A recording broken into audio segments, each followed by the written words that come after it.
My parents pulled over in the middle of nowhere during a thunderstorm and threw me out of the car after I refused to accept reality that my sister and my boyfriend of 3 years were soulmates and should be together. My father gripped the steering wheel and said, "Either agree to break up with him or find your own way home." My mother added, "This family needs your sacrifice." I begged them to reconsider, but they sped off, leaving me 50 miles from home without phone service. That was 5 weeks ago. This morning, I took my revenge that led to their ruin. Look, I know how this sounds. Trust me, I've replayed it 1,000 times, wondering if I imagined the whole thing. But the mud stains on my dress are real. The cuts on my hands from stumbling through blackberry thorns in the dark are real. And the way my family's perfect little world came crashing down this morning? That's real too. You want to know the worst part? It wasn't even raining that hard when they kicked me out. Just this steady, cold drizzle that soaked through everything and made the world look like it was melting. I stood there watching their taillights disappear into the gray, and all I could think was how Mom had spent 20 minutes that morning telling me my hair looked radiant and asking if I wanted her special blueberry pancakes. 3 hours earlier, we'd been this happy family driving to my cousin's wedding. Mom kept passing around mints and adjusting the rearview mirror to check her lipstick. Dad hummed off-key to some classic rock station. My sister Emma sat next to me, unusually quiet, but I figured she was just nervous about seeing extended family. She always got weird around crowds. I should have known something was wrong when she kept glancing at her phone and then at me with this strange, almost pitying expression. Emma never pitied anyone. She was the type who'd step over a wounded bird without breaking stride. "So," Mom said, turning in her seat to face us, "there's something we need to discuss as a family." The way she said family made my stomach clench. It had that artificial sweetness she used when she was about to deliver bad news wrapped in fake concern. "Maya's been seeing someone," Emma blurted out, and I felt my blood freeze. "I know," I said slowly. "His name is Ryan. You've met him dozens of times." "That's not what she means," Dad interrupted, his voice taking on that lecturing tone that meant he'd already made up his mind about whatever was coming next. Emma pulled out her phone, and suddenly I was looking at screenshots. Messages between her and Ryan. Photos of them together that I'd never seen. Timestamps going back months. My chest felt hollow. Like someone had reached in and scooped out everything vital. "This is what we mean by reality, sweetheart," Mom said, and her voice was so gentle it made me want to scream. "Sometimes people find each other in unexpected ways. Emma and Ryan have discovered something beautiful, and we think it's time you stepped aside gracefully." Stepped aside gracefully? Like I was blocking the view at a concert instead of discovering that my boyfriend of 3 years and my own sister had been carrying on behind my back. "Are you serious right now?" I asked, looking between all three of them. Emma had that defiant chin-up thing going on. Mom looked sympathetic but determined. Dad just stared straight ahead at the road like he was afraid to meet my eyes. "They're soulmates, Maya," Emma said, and I swear she almost smiled. "I know it hurts, but some things are just meant to be." Soulmates. I let the word hang in the air for a moment. Soulmates don't sneak around taking pictures in hotel rooms while one of them is still dating the other's sister. Emma's face flushed. "It's not like that. We tried to fight it, but what? You accidentally fell onto his mouth? Multiple times? In multiple locations over multiple months?" "Don't be crude," Mom snapped, and there it was, the real her. Not concerned, just irritated that I wasn't playing along with their script. "I'm being crude? I'm not the one having an affair." Dad's hands tightened on the steering wheel. "That's enough. This isn't about pointing fingers. It's about doing what's best for everyone. Everyone except me, apparently." "You're being dramatic," Emma said, scrolling through more photos on her phone like she was curating evidence for a case. "We all know you and Ryan weren't that serious anyway. You barely even posted about him." The casualness of it hit me like a slap. Not posting about someone on social media meant the relationship didn't count? 3 years of late-night conversations, shared dreams, inside jokes, lazy Sunday mornings, all invalid because I preferred privacy over performance? "I want to talk to him," I said. "Ryan. I want to hear this from him." "He's waiting at the house," Mom said. "That's why we wanted to have this conversation now, privately. So you could process everything and make the right decision." The right decision? They'd already decided what that was. "And if I don't? If I don't just roll over and let you all rewrite history?" That's when Dad started slowing down. I watched the speedometer drop from 60 to 40 to 20. The rain was getting heavier, drumming against the roof like impatient fingers. "Then you'll need to figure some things out for yourself," he said. We weren't even at a gas station or a store. Just this empty stretch of county road surrounded by farmland, and storm clouds that looked like they were planning to stick around for hours. "You're not serious."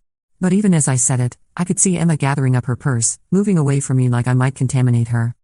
"Very serious," Mom said. "This family needs your cooperation, Maya. Emma and Ryan need your blessing. And if you can't give it, then maybe you need some time to think about what really matters." Dad pulled over completely. The car shuddered as a truck roared past, splashing muddy water across the windshield. "Get out," Emma said quietly. "Emma, this is insane. You can't just get out." She screamed, and her face twisted into something I'd never seen before. Pure rage mixed with something that looked almost like hunger. "I'm tired of pretending to care about your feelings. I'm tired of watching you waste him. He deserves someone who appreciates what she has." Mom reached over and unlocked my door. The sound was so final. "Your phone?" Dad held out his hand. "What?" "You can have it back when you're ready to be reasonable." I stared at him. This man who'd taught me to ride a bike, who'd scared away boys who were mean to me in middle school, who'd cried when I graduated valedictorian.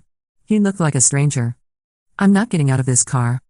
"Yes, you are," Emma said, and she actually smiled. "Because if you don't, I'll tell everyone at Jessica's wedding tomorrow about the time you stole money from Mom's purse to buy alcohol at high school. And about how you cheated on your SATs. And about every pathetic, desperate thing you've ever done that I've kept secret out of sisterly loyalty." The weird thing is, I'd never stolen money from Mom's purse. I'd never cheated on my SATs. But Emma said it with such confidence, such detail, that for a second even I wondered if maybe I'd forgotten. That's when I realized this wasn't sudden. This wasn't some impulsive family intervention gone wrong.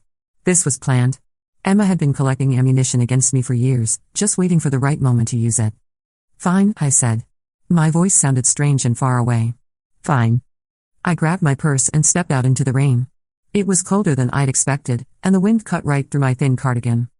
"We'll come back for you when you're ready to apologize," Mom called through the cracked window. "When you're ready to put family first." Then they were gone. Just like that. 3 people who'd claimed to love me more than anyone else in the world, disappearing into the gray like I'd never existed. I stood there until I couldn't see their car anymore. Then I stood there some more because I honestly didn't know what else to do. The rain got harder. Here's what nobody tells you about being abandoned in the middle of nowhere: the silence is worse than the cold. At first, you keep expecting to hear something: another car, a dog barking, anything that proves the world still exists beyond the small bubble of disaster you're standing in. But there's nothing except rain and wind and the occasional rumble of thunder that sounds like the sky clearing its throat. I started walking because standing still felt like giving up. My heels weren't made for hiking on muddy shoulders, so I kicked them off and carried them. The asphalt was rough and cold against my feet, but it felt real in a way nothing else did right then. Every car that passed, and there weren't many, sent a little spike of hope through me. Maybe they'd turned around. Maybe they'd realized how crazy this all was. But it was always strangers, people with their own lives and destinations, and most didn't even slow down. After about an hour, an older man in a pickup truck pulled over. He had kind eyes and a worried frown, and he asked if I needed help. I almost cried right there on the spot. But when I tried to explain what had happened, it sounded so bizarre, so impossible, that I could see him starting to wonder if I was having some kind of mental breakdown. "Family argument," I finally said. "I just need to get to town." He drove me to a gas station about 15 miles up the road and insisted on buying me coffee and a sandwich. His name was Frank, and he had 3 daughters of his own. He kept shaking his head and muttering about kids these days and family problems, and I didn't have the heart to tell him that the problem wasn't really about kids. The gas station had a payphone. Apparently those still exist, but when I tried to call my best friend Jess, it went straight to voicemail. She was probably already at the wedding venue, getting ready for tomorrow's ceremony. I tried my roommate next, but she was visiting her parents in another state. There was a Greyhound station in the next town over, Frank told me. If I could get there, I could buy a ticket home. But the last bus heading anywhere near my city had already left. The next one wouldn't come until Sunday morning. Frank offered to let me sleep in his guest room, and I was so desperate I almost said yes. But something about the way his kindness felt too intense, too invested, made me nervous. I thanked him and told him I'd figure something out. The gas station attendant was a girl about my age with purple hair and tired eyes. When she saw me hovering by the coffee machine, obviously trying to make a single cup last as long as possible, she asked if I was okay. "Not really," I admitted. "Boyfriend?" "Sister." She winced. "Those hurt worse. I'm Chris." "Maya. You need somewhere to crash?" I must have looked as pathetic as I felt, because she immediately started talking about the motel next door. It was cheap but clean, she said, and the owner was decent. She even offered to lend me enough cash for one night. "I'll pay you back," I promised. "Don't worry about it. We've all been there." The motel room was exactly what you'd expect: thin walls, questionable carpet, and a heater that sounded like it was dying. But it was warm and dry, and the shower had decent water pressure. I stood under the hot water for a long time, trying to wash off the feeling of betrayal that seemed to cling to my skin. When I finally looked at myself in the bathroom mirror, I barely recognized the person staring back. My hair hung in wet strings around my face. My makeup was gone. My eyes looked hollow and shocked, like I'd witnessed something terrible. Which, I guess, I had. I spent the night lying on top of the covers, still in my damp clothes, staring at the water stain on the ceiling and trying to make sense of what had happened. Every time I closed my eyes, I could see Emma's face when she'd screamed at me to get out. The rage there had been so pure, so complete, that I wondered how long she'd been hiding it. Sunday morning, I caught the bus home. The ride took 6 hours, and I spent most of it watching the countryside roll by and thinking about all the signs I'd missed. Ryan canceling dates at the last minute. Emma suddenly taking an interest in my relationship, asking detailed questions about our problems. My parents' recent comments about me being too dependent on him. They'd all been preparing for this. Planning it. And I'd walked right into it like some trusting idiot who believed that family meant something. When I got back to my apartment, Ryan was there waiting. He was sitting on my front steps like a lost dog, and when he saw me walking up the street with my purse clutched in one hand and my ruined heels in the other, he jumped up and started toward me. Maya, thank God. I've been so worried. I held up my hand, and he stopped walking. We stood there looking at each other across about 10 feet of sidewalk, and I realized I was seeing him clearly for the first time in months. The way he couldn't quite meet my eyes. The nervous energy that I'd always found charming but now recognized as guilt. How long? I asked. He knew what I meant. Maya, let me explain. How long, Ryan? 6 months, he said quietly. But it wasn't supposed to happen. We were just talking, and she was upset about something, and 6 months. I let that sink in. 6 months you've been lying to my face every single day. I tried to end it. Multiple times. But Emma said, what did Emma say? He ran his hands through his hair, that familiar gesture that used to make my heart flutter. Now it just looked weak. She said you'd never understand. That you'd make it into this huge dramatic thing and ruin everyone's relationships. She said if we could just wait until after you graduated and moved away for your new job, we could transition everything naturally. Naturally. The word tasted bitter. You mean you were planning to dump me anyway? Not dump you. We just thought, There it is again. Ryan stepped closer, and I caught a whiff of Emma's perfume on his jacket. The same perfume she'd been wearing in the car yesterday. I love you, he said desperately. I love you both, but in different ways. Emma understands me in ways that... Stop. I couldn't listen to anymore. Just stop. I walked past him to my door, fishing my keys out of my purse. My hands were shaking, but I managed to get the lock open. Maya, please. Can we just talk about this like adults? I turned around to face him one more time. Adults don't sneak around for 6 months.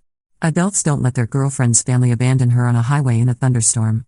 Adults don't use words like naturally when they mean I'm a coward who wanted someone else to do the hard work.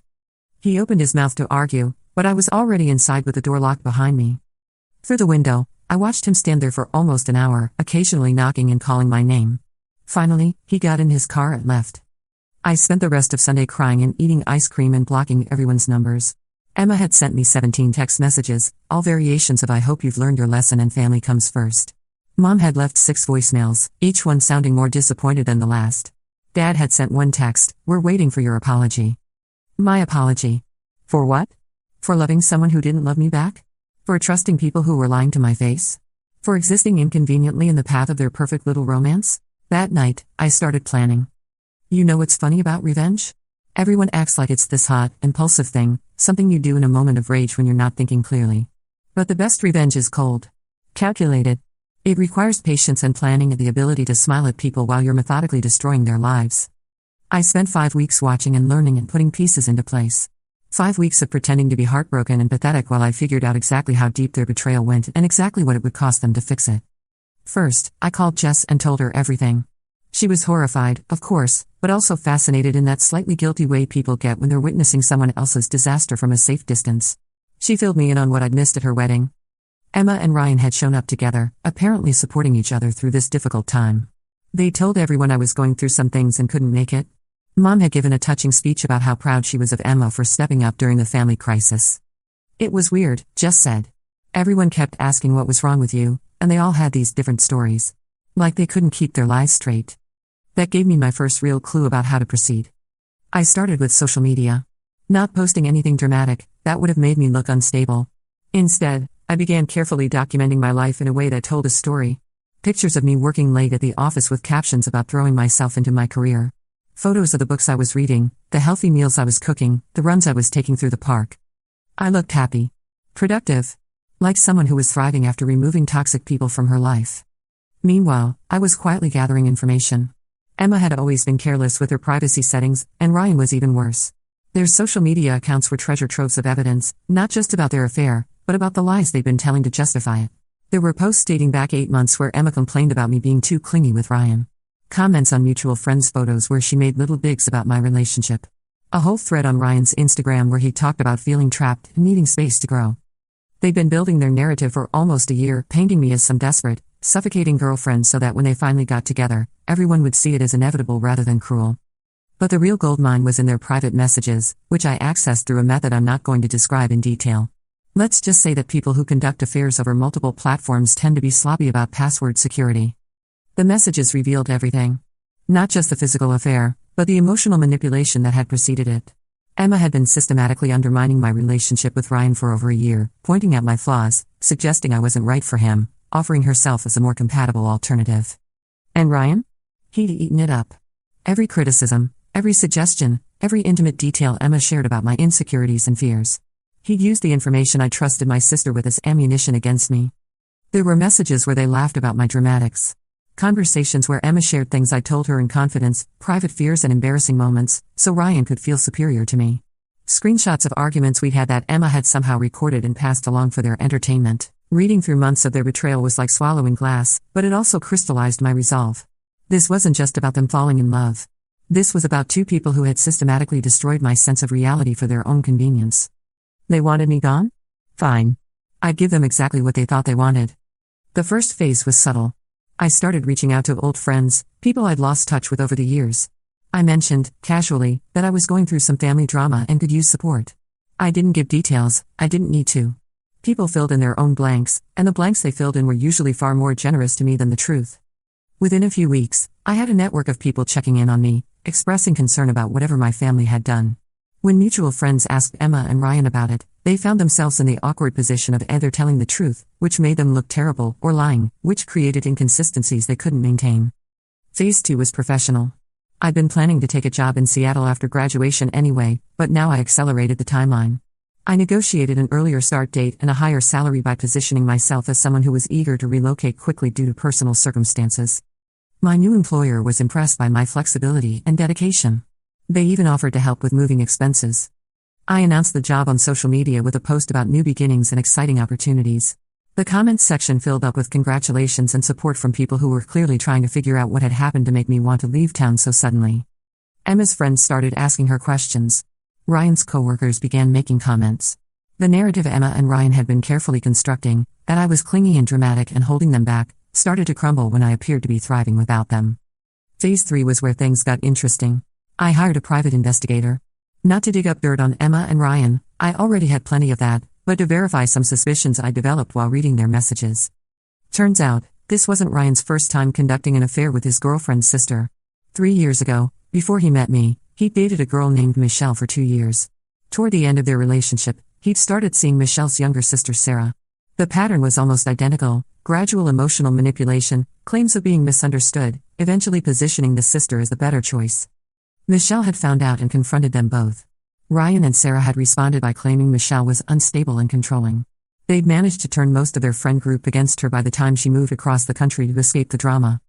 I tracked down Michelle through LinkedIn and sent her a carefully worded message asking if she'd be willing to share her experience with someone going through something similar.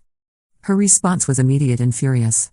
She'd been waiting 3 years for someone to validate her experience, and she had documentation going back to the beginning of Ryan's pattern. "He's a predator," she wrote.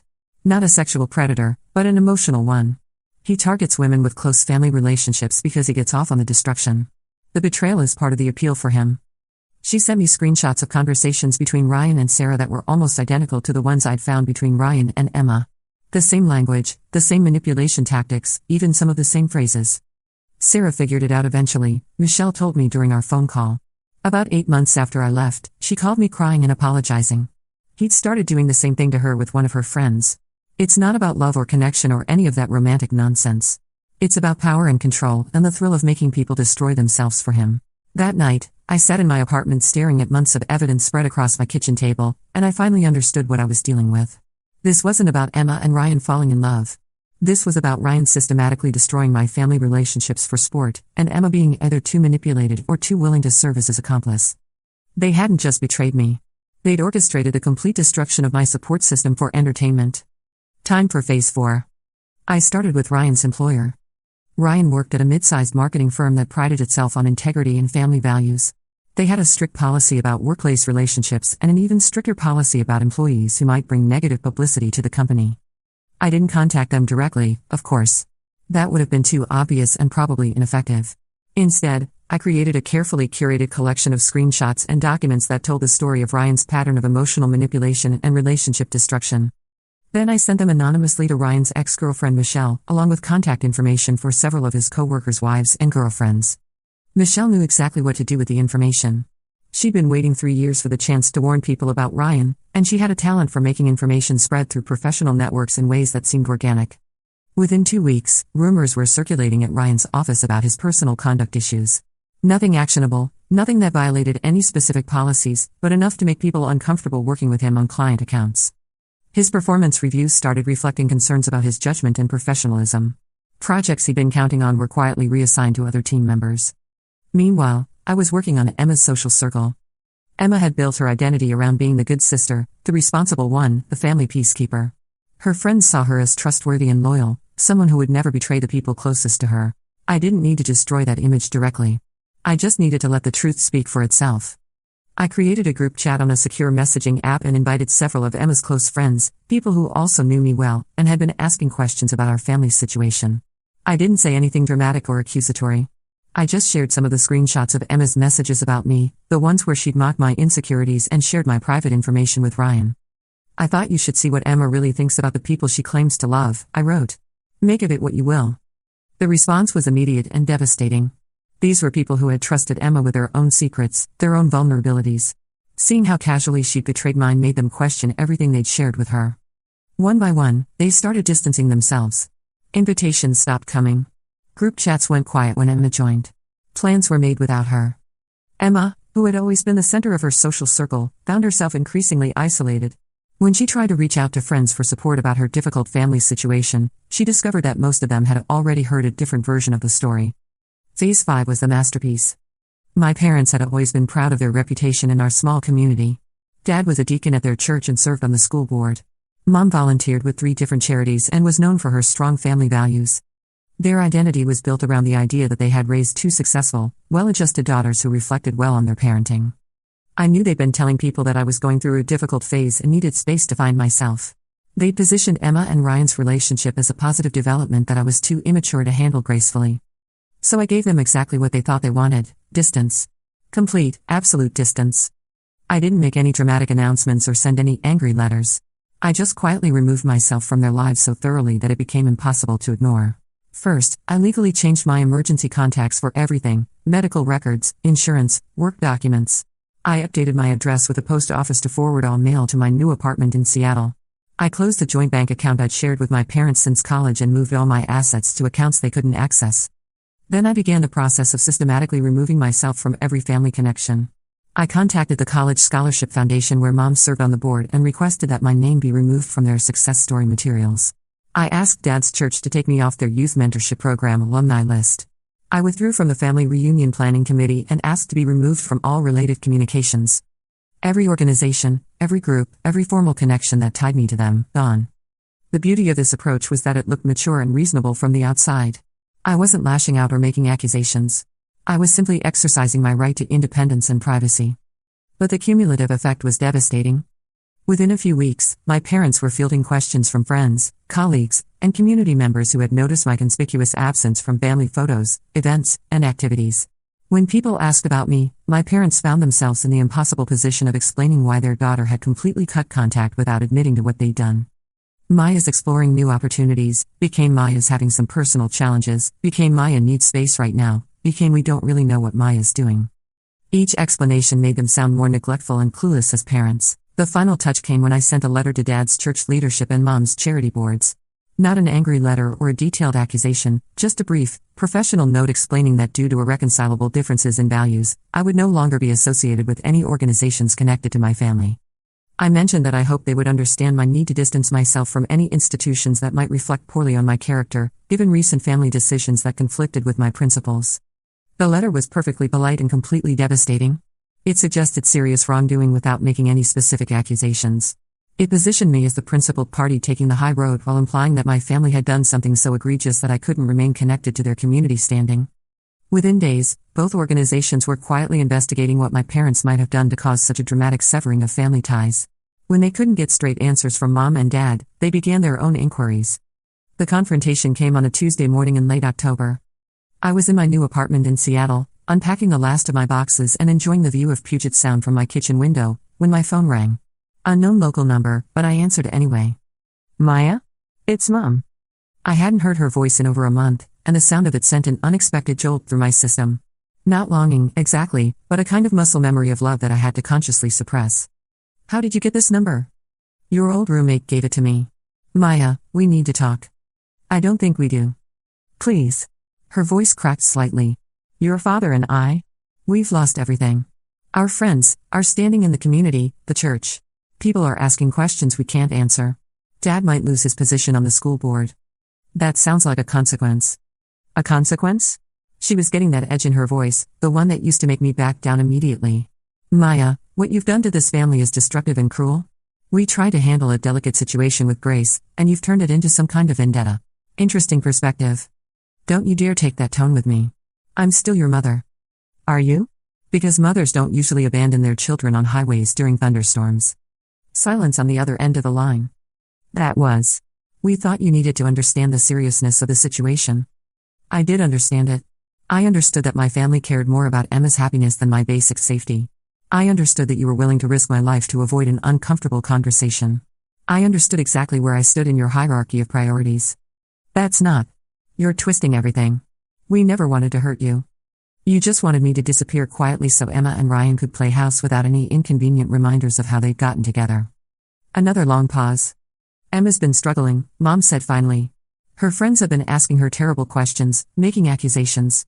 Ryan lost his job last week. The stress is making her sick. Good.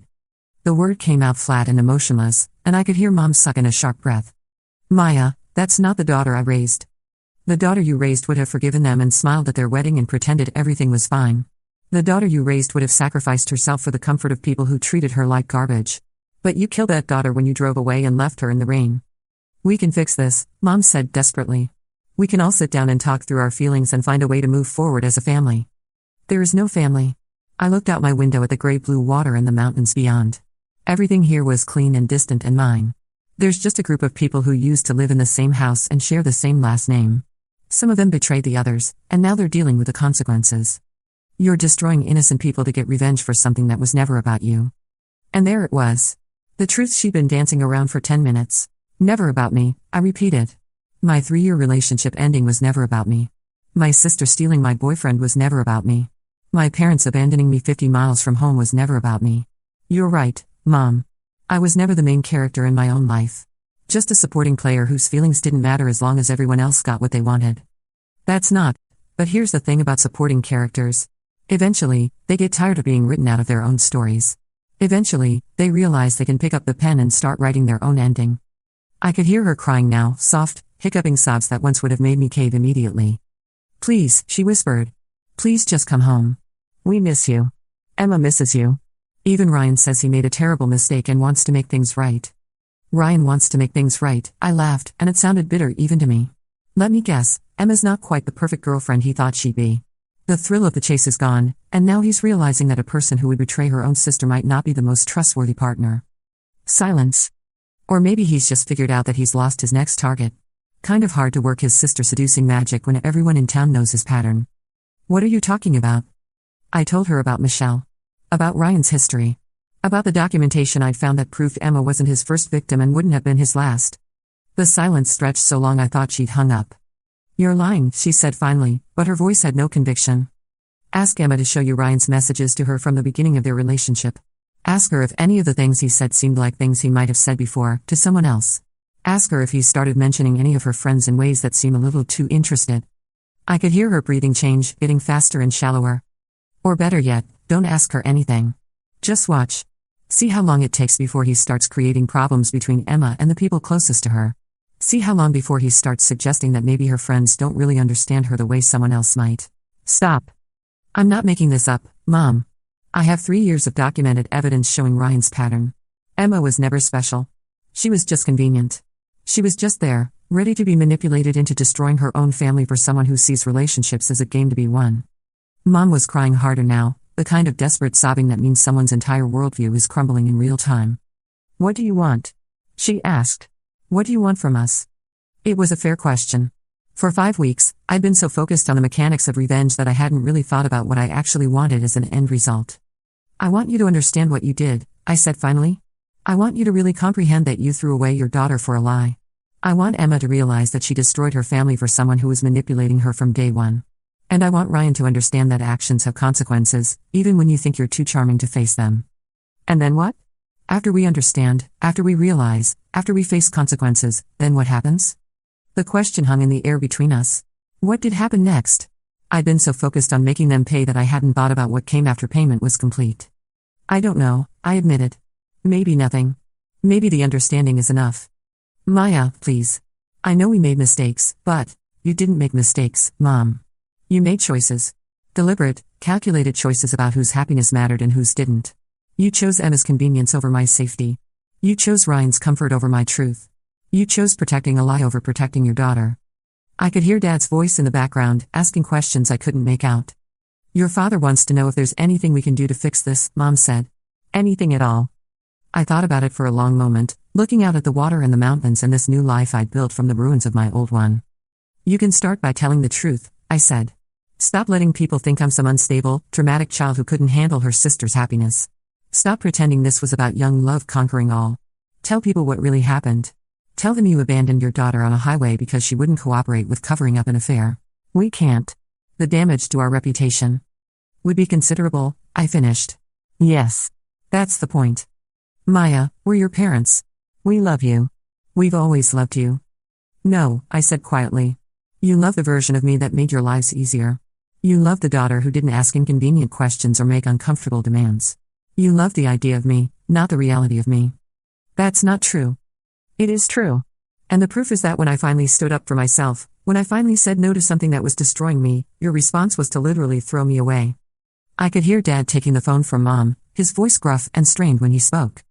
"Maya, this has gone far enough. Whatever point you were trying to make, you've made it.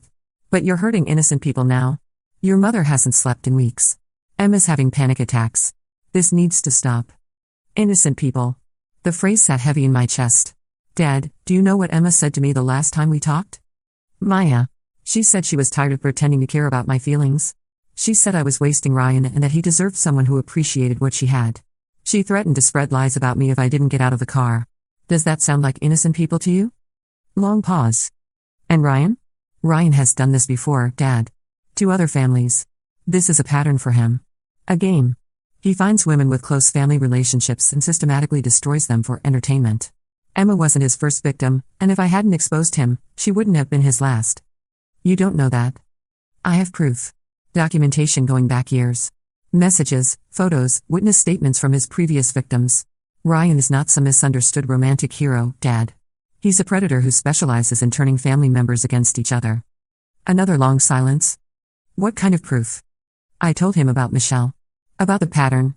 About the identical language and manipulation tactics Ryan had used across multiple relationships. I could hear Dad's breathing change as the implications sank in. "Emma doesn't know any of this," he said finally. "Emma doesn't want to know any of this. She's invested too much in the fantasy to examine the reality. But yes, she knows. Deep down, she knows something isn't right. That's why she's having panic attacks." "Oh my." Dad's voice was barely a whisper. "So when you talk about innocent people being hurt, remember that I was innocent too. I was innocent when Emma started sharing my private information with my boyfriend. I was innocent when Ryan started using my insecurities against me. I was innocent when you decided my feelings didn't matter as much as avoiding an uncomfortable conversation. We thought it would be easier for everyone if I just disappeared quietly. I know. And I did disappear, Dad. Completely. Just not in the way you wanted." I could hear Mom crying again in the background, and Dad making soft, comforting sounds. "What would it take?" he asked. "For you to come home? For us to be a family again?" "We were never a family," I said. "We were just people living in the same house, keeping each other's secrets and pretending to care about each other's happiness. Real families don't sacrifice one child for another's convenience. Real families don't abandon their children in thunderstorms. Real families don't choose lies over truth. But what if we tried to be a real family now? What if we started over? The question caught me off guard. For just a moment, I felt a flicker of the old longing, the old hope that maybe things could be different. But then I remembered Emma's face when she'd screamed at me to get out of the car. I remembered the rain soaking through my clothes while I watched their taillights disappear. I remembered Ryan's casual admission that they'd been planning my exit for months. Some things can't be started over, I said. Some damage is permanent. You can't unring a bell, and you can't unfeel betrayal. So that's it? You're never coming back? We're never going to see you again? I looked around my apartment, at the life I'd built in 5 weeks of concentrated effort. Clean. Simple. Mine. No secrets, no lies, no hidden agendas. I'm not never coming back, I said. But I'm not coming back to be the same person I was. I'm not coming back to make everyone else comfortable by pretending their choices didn't have consequences. And I'm definitely not coming back to watch Emma and Ryan play house while everyone pretends their relationship isn't built on manipulation and betrayal. What about Emma? She's your sister. Emma made her choice. She chose Ryan over me, lies over truth, her convenience over my well-being. Those were her decisions, and she's living with the results. She wants to apologize. She wants to explain. There's nothing to explain. I understand perfectly what happened and why. Emma saw something she wanted and decided she deserved it more than I did. She enlisted Ryan and then you and Mom to help her take it. The only thing she's sorry about is that there were consequences she didn't anticipate. Dad was quiet for a long time. You've become hard, he said finally. This isn't the daughter I remember. The daughter you remember was naive enough to trust people who were lying to her face for months. The daughter you remember was weak enough to accept betrayal as long as it was wrapped in pretty words about family and love and sacrifice. You're right, Dad. That daughter is gone.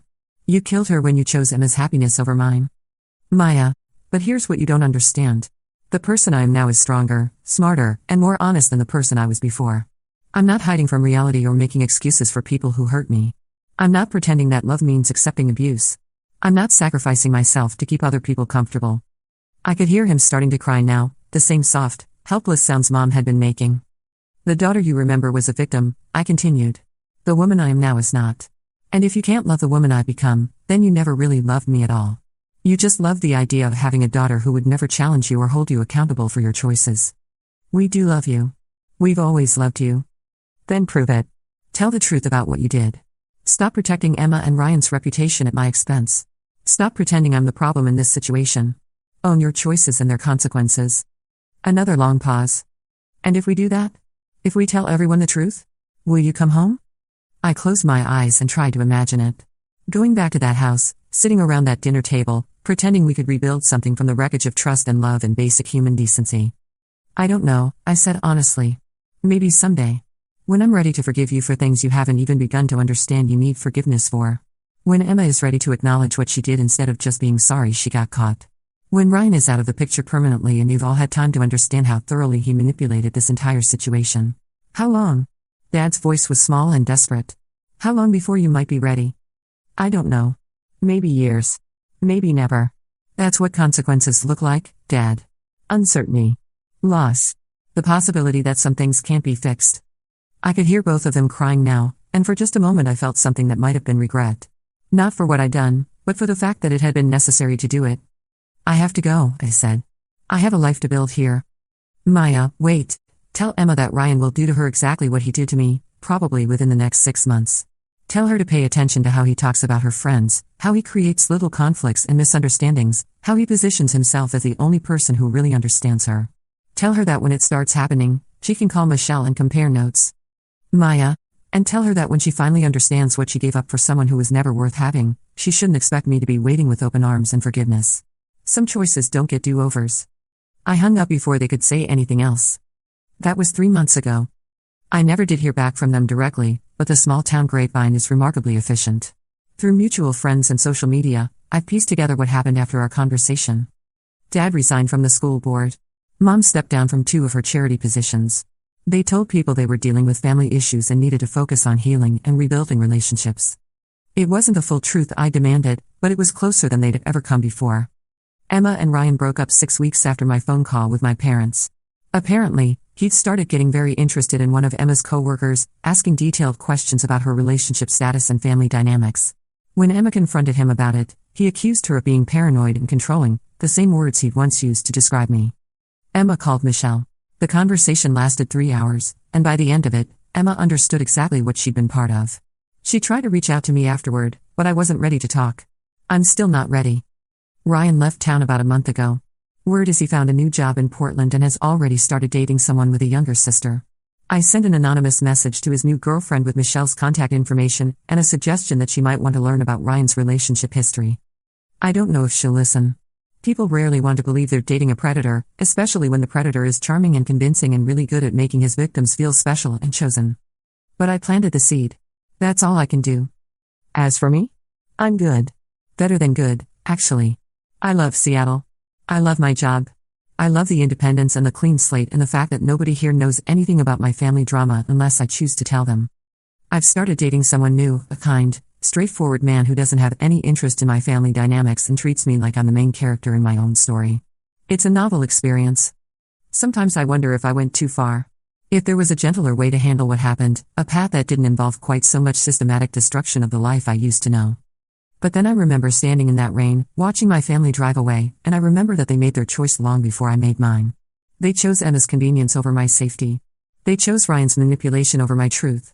They chose their comfortable lies over uncomfortable reality. I just chose to stop protecting them from the consequences of their choices. People ask me sometimes if I miss them.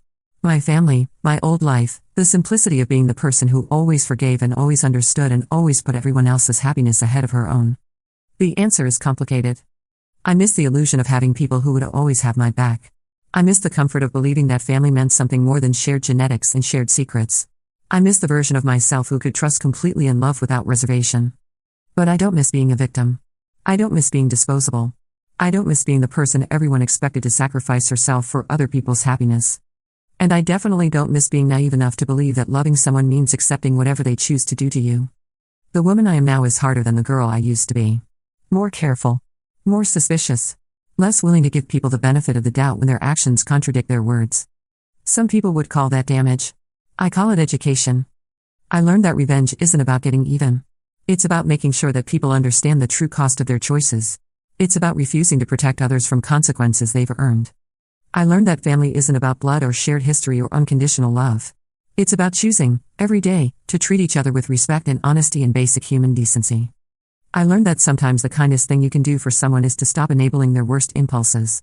Sometimes people need to lose everything before they can understand what they had.